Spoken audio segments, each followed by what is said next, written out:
No dia 16 de maio, aconteceu a final da UWCL, a Liga dos Campeões de Futebol Feminino da UEFA, uma disputa entre Chelsea e Barcelona que acabou tendo como campeãs as atletas do clube espanhol, sob o placar de 4-0. No episódio de hoje, vamos falar um pouco mais sobre a história do torneio, dados mais completos da partida e também sobre a maior importância que a competição deveria ter a nível mundial, em comparação à sua versão masculina.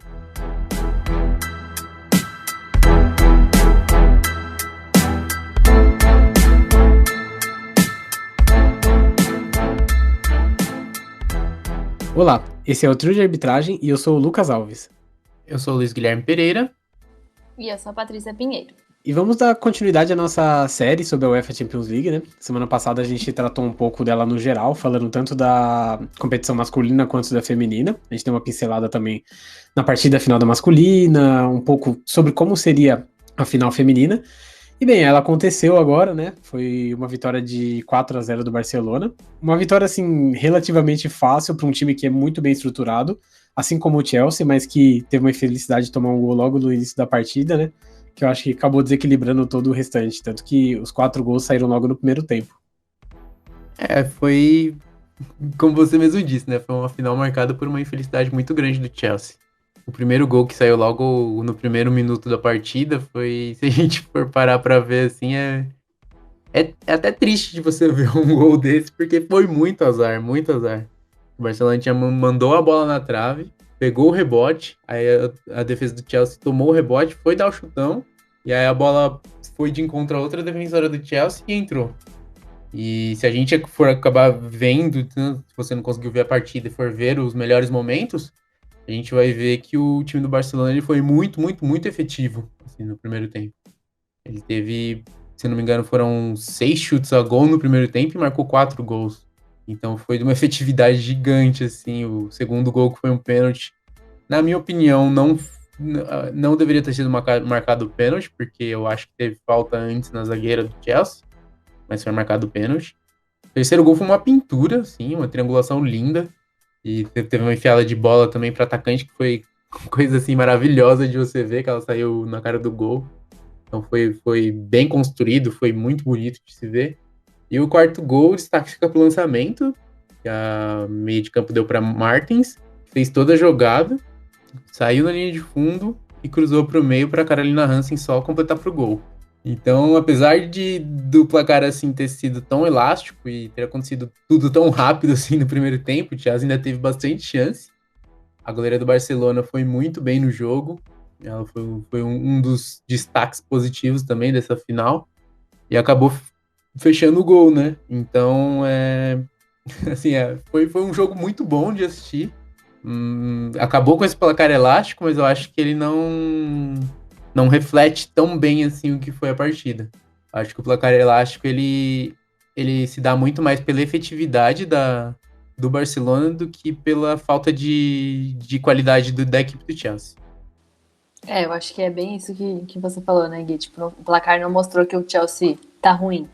Tanto que a gente pode ver que entre as artilheiras do campeonato, a gente tem uma jogadora do Chelsea, né?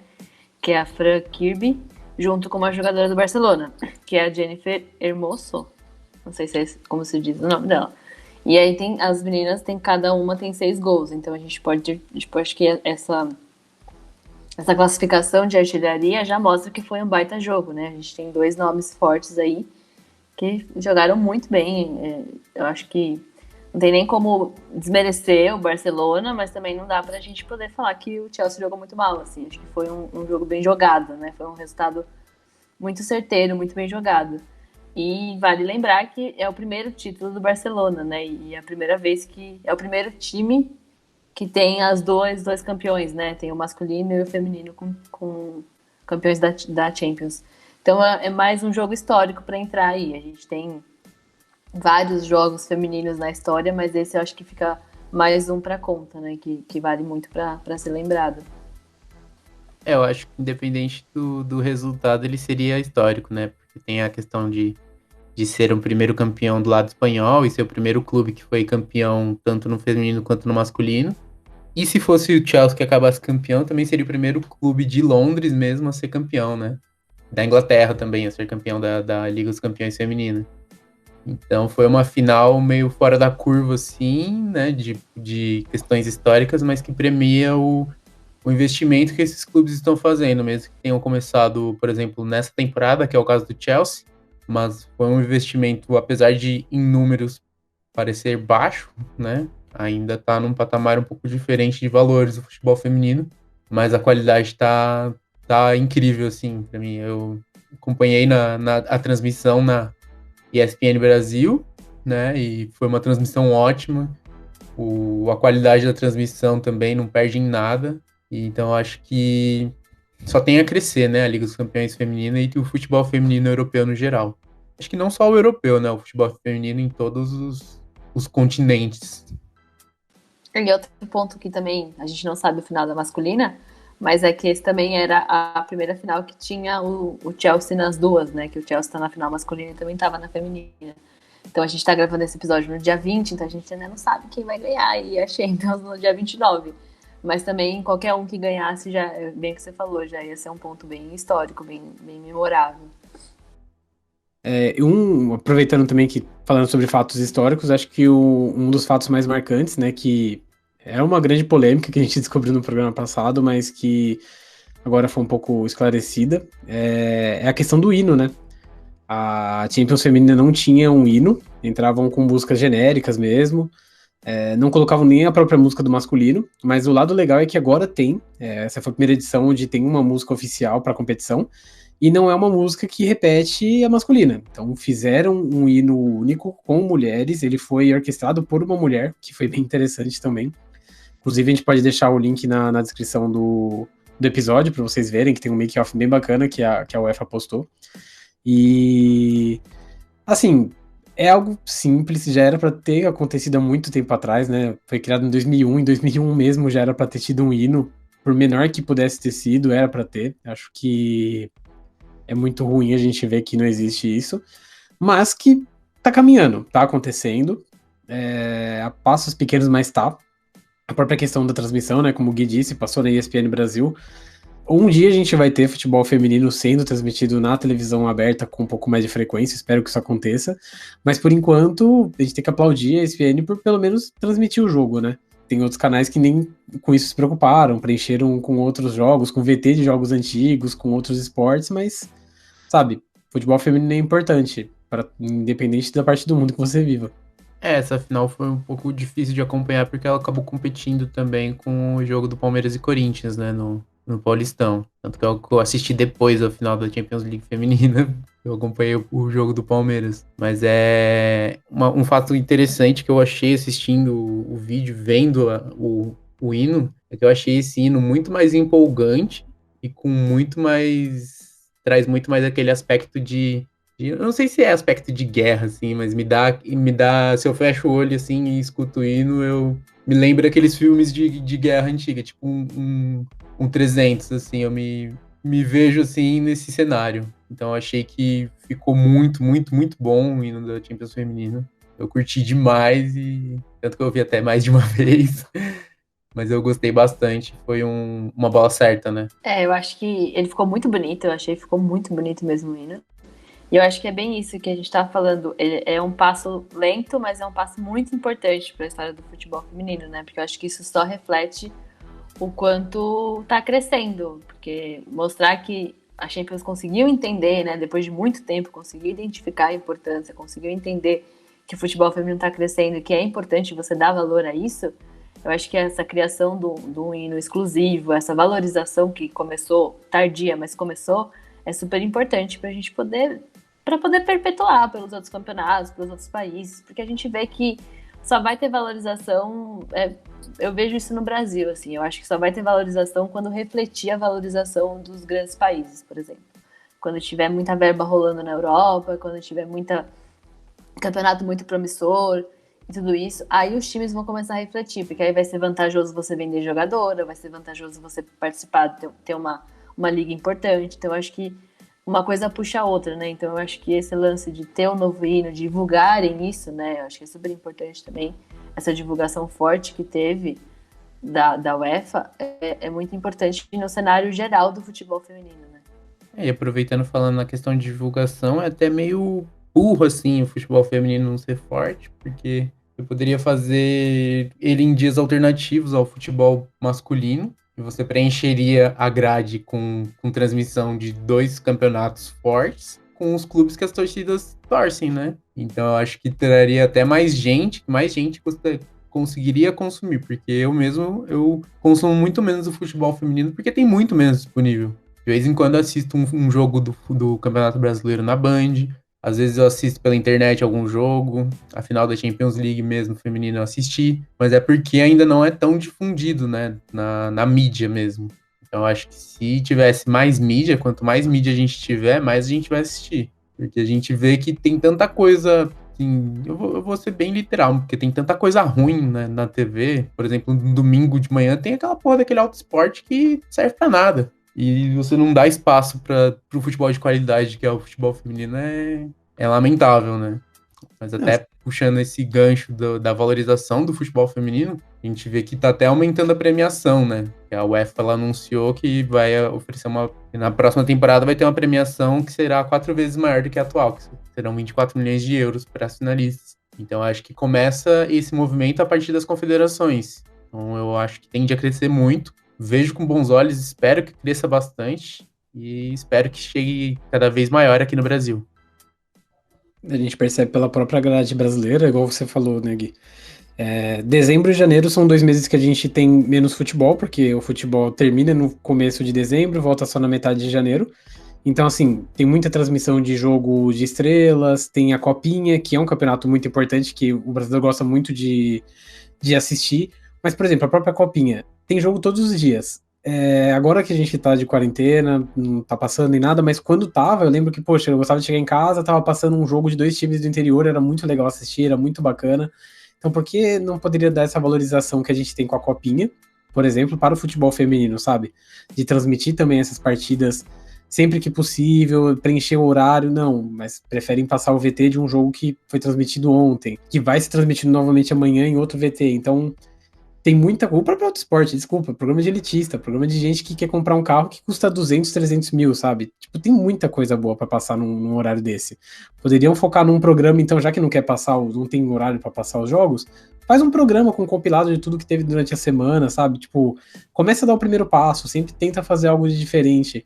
Mas acho que assim, a partir do momento que uma emissora grande fizer isso, talvez as outras vão perceber que tem um campo grande, que tem público querendo ver, não só feminino, como o próprio masculino, como a gente mesmo que gosta de assistir futebol, que vai querer acompanhar. E aí, quem sabe isso também não faça com que outras emissoras pensem da mesma forma, né? Eu acho que tirar o monopólio da Globo do futebol ajudou muito isso. Que é o que a gente vê, tipo, a Band, o SBT passando futebol. E eles têm trazido, né? Eles têm entendido o lance do futebol feminino. Porque hoje em dia não é só o futebol em si. É muito bom para uma marca ou para uma emissora valorizar o futebol feminino, né? Tipo, é uma pauta importante, uma pauta que traz visualizações para eles, traz bons resultados, traz investimento, porque é uma pauta importante que todo mundo tá falando, então é de bom tom uma empresa começar a olhar para isso, né? Pensando, tipo, tanto no time, quanto na emissora, quanto na publicidade. Então, tirar o monopólio da Globo, eu acho que tá refletindo muito positivamente isso, que a gente tem a feminino, o Brasileirão passou alguns jogos na Band, o SBT acho que também passou alguns jogos do feminino, se eu não me engano, agora eu fiquei na dúvida.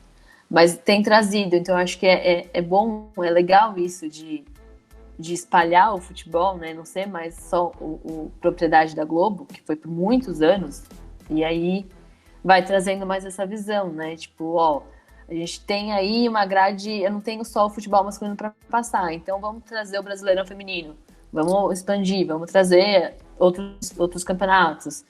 Copa Nordeste, que nunca passou, começou a passar também na TV, então, tipo, é uma coisa que eu acho que vai trazendo resultados, né?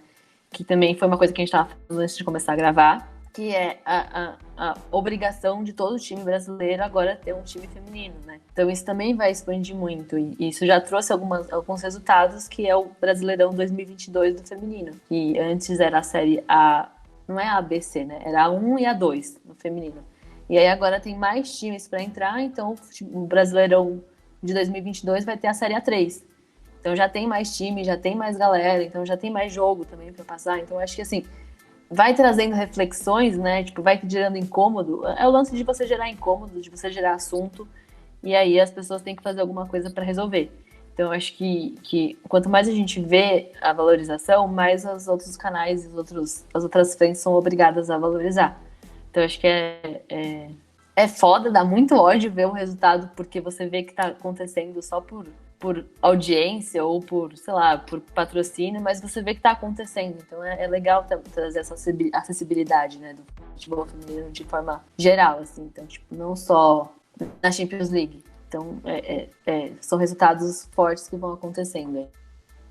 Infelizmente ainda depende muito do movimento da arquibancada, né, do público para a emissora, não parte da emissora para o público, isso, né, mas é muito bacana e a gente vê que tem cada vez mais pessoas se interessando pelo futebol feminino, querendo consumir futebol feminino, buscando sobre, criando conteúdo na internet sobre. Eu acompanho várias páginas de futebol feminino, acho que a principal é a Dibradores. O conteúdo que as meninas fazem é do mais alto nível e é muito, muito bacana, assim. Eu sempre acompanho elas, acompanho bastante as transições do futebol feminino. Eu torço pro Palmeiras do futebol feminino também. Então, eu acho que esse movimento que veio de fora, veio das mídias alternativas, né? A gente também é uma mídia alternativa. Então, ele tende a incomodar. E a partir do momento que a gente começa a incomodar a grande mídia, que a gente começa a causar essa disrupção, né? Mesmo que aos poucos, isso é uma coisa boa que as redes sociais trouxeram, né? Infelizmente, elas deram voz a muita gente escrota, muita gente ruim, mas também deu voz a muita coisa boa, que é, por exemplo, o pessoal que cobre o futebol feminino, que faz o futebol feminino crescer cada vez mais, né? Então, eu acho que a partir desse movimento que teve nas redes sociais, as emissoras elas começam a se mexer. Elas também enxergam que tem um campo forte de crescimento, tem um campo forte de você buscar mais patrocinadores, de buscar ganhar mais dinheiro com isso, né? De realmente transformar em um produto. A gente debate tanto que o futebol masculino é um produto, e o futebol feminino não fica para trás nisso, né? Então, acho que o crescimento dessas mídias alternativas, ele tá sendo muito preponderante, principalmente, né, no consumo do futebol feminino. E com o passar dos anos, a gente vai vendo esses reflexos, né? Que nem o que a gente falou do hino. Demorou 20 anos para resolverem fazer um hino, para pensarem nisso, para lembrarem, né, que tipo, as meninas entram no jogo sem ter um hino, e sendo que a Champions ela tem um apego muito grande com o hino, né? A gente sabe, tipo, a gente vê o quanto isso é forte na Champions masculina. Então, acho que essa evolução vai trazendo pontos, que também é uma coisa que é para ser valorizada, é para ser comemorada, né?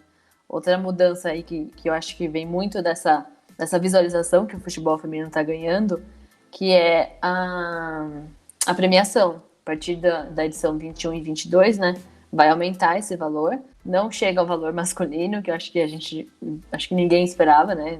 Ninguém imagina que vai chegar ao valor masculino, mas já aumenta um pouco. Então agora o campeão, né, o time campeão da Champions Feminina a partir do ano que vem, ele leva 24 milhões de euros. Então já é 4 vezes maior que o valor atual. Então isso também é um reflexo de quanto essa visualização e essa valorização do futebol está sendo positivo, né?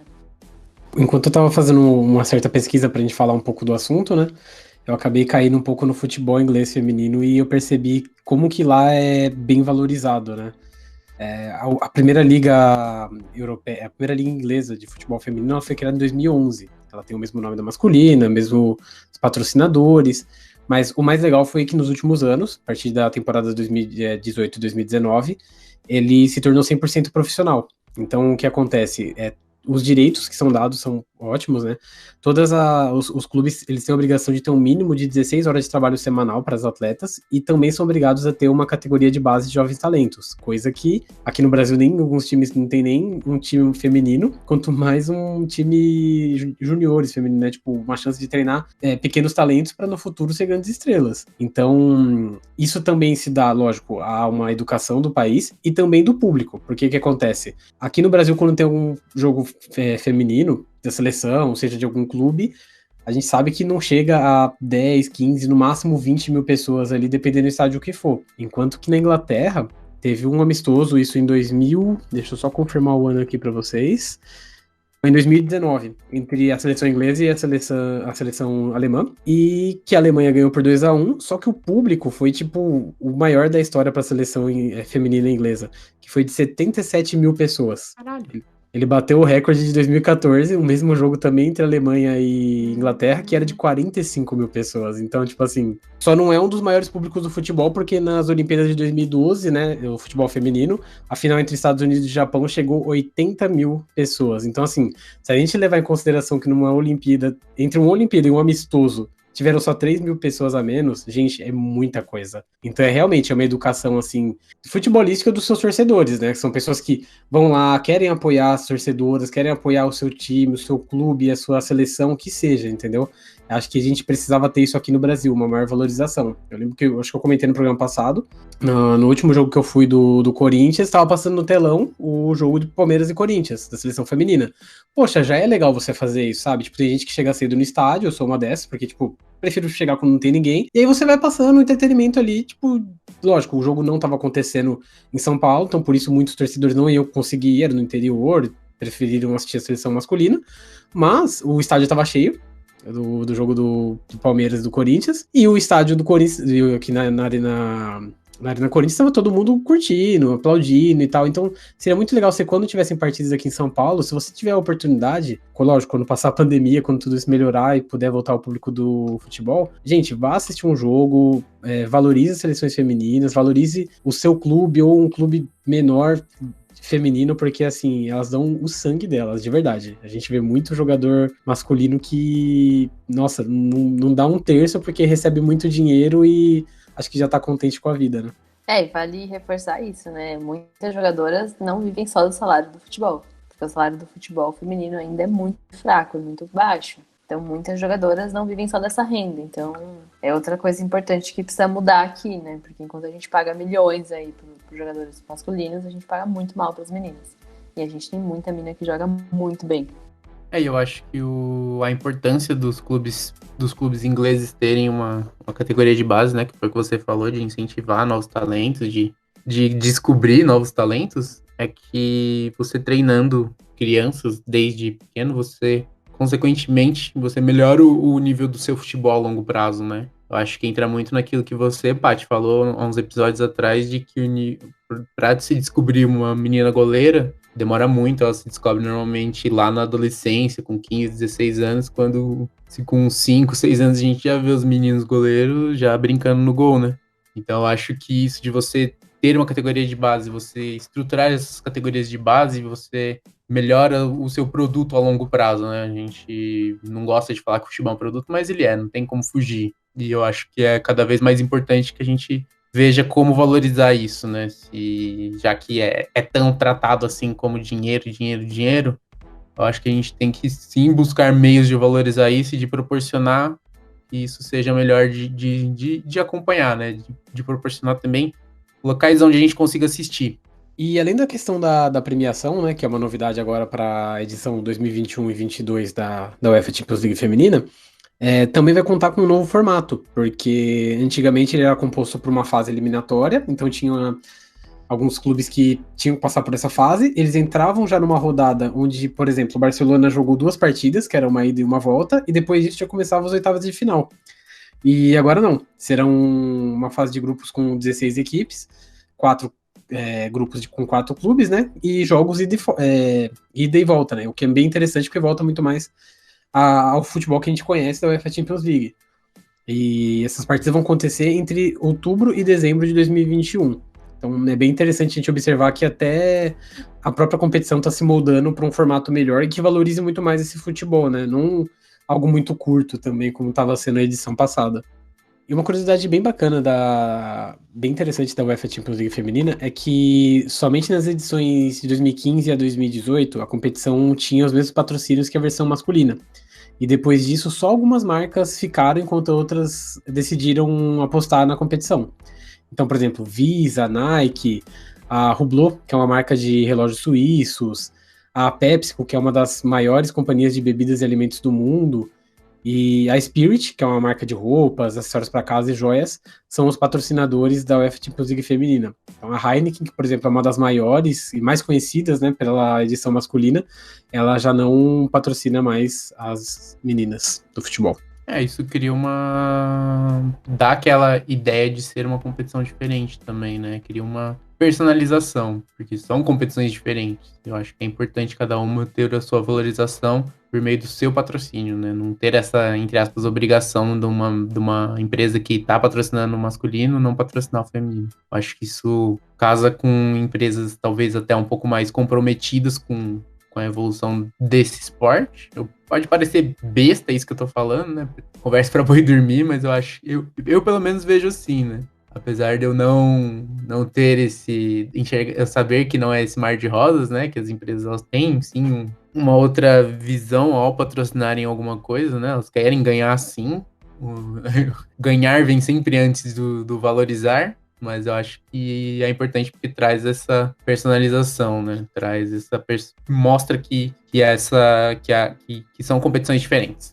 Eu acho legal isso de patrocinadores diferentes mesmo, porque, por exemplo, no Brasil, o patrocinador masculino, tipo a Adidas, patrocinou São Paulo masculino e também o feminino.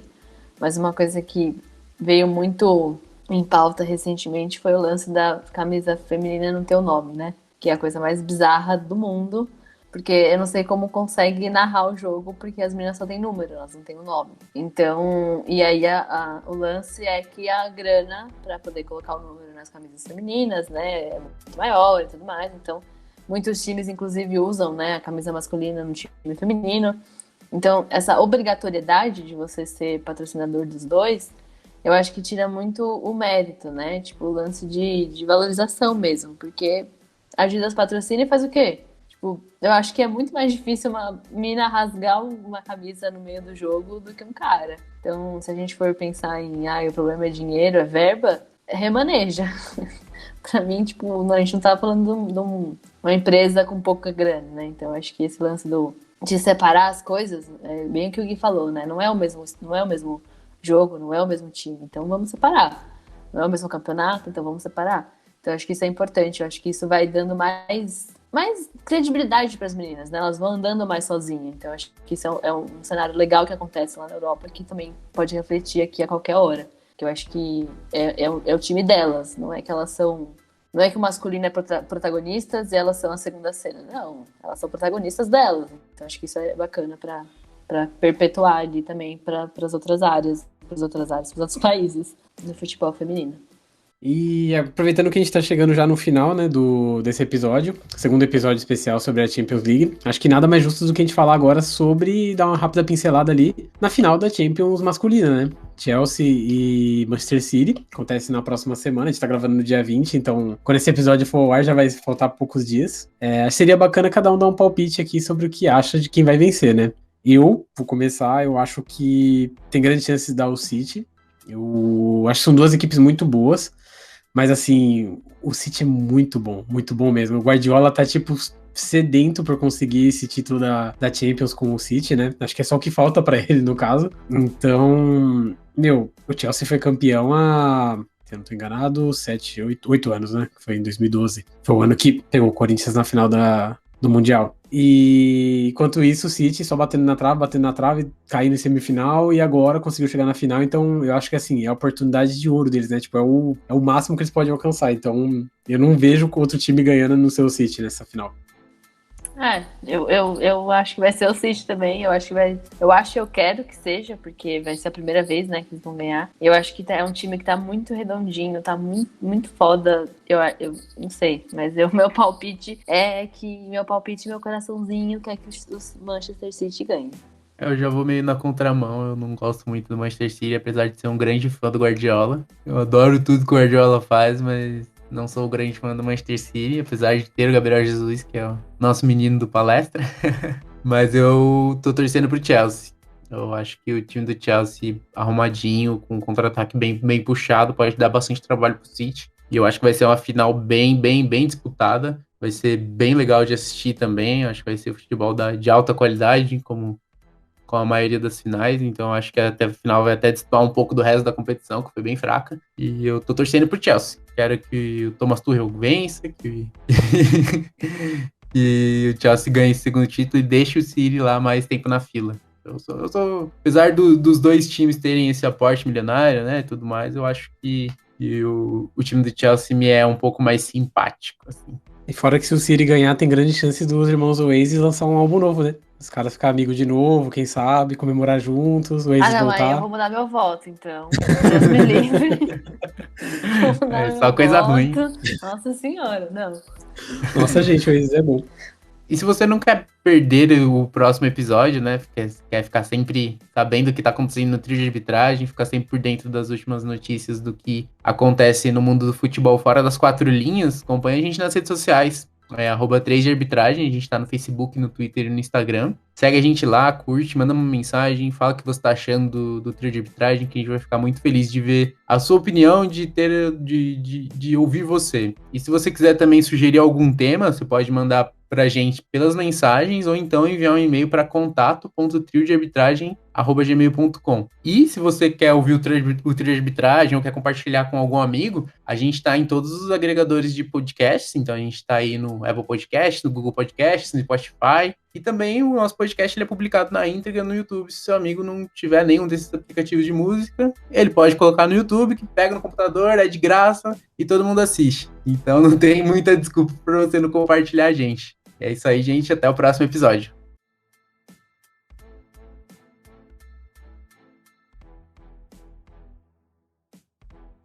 Esse podcast foi gravado e editado pela equipe do Trio de Arbitragem. Se você tem alguma sugestão de tema, envie um e-mail para contato.triodearbitragem@gmail.com. Até o próximo episódio!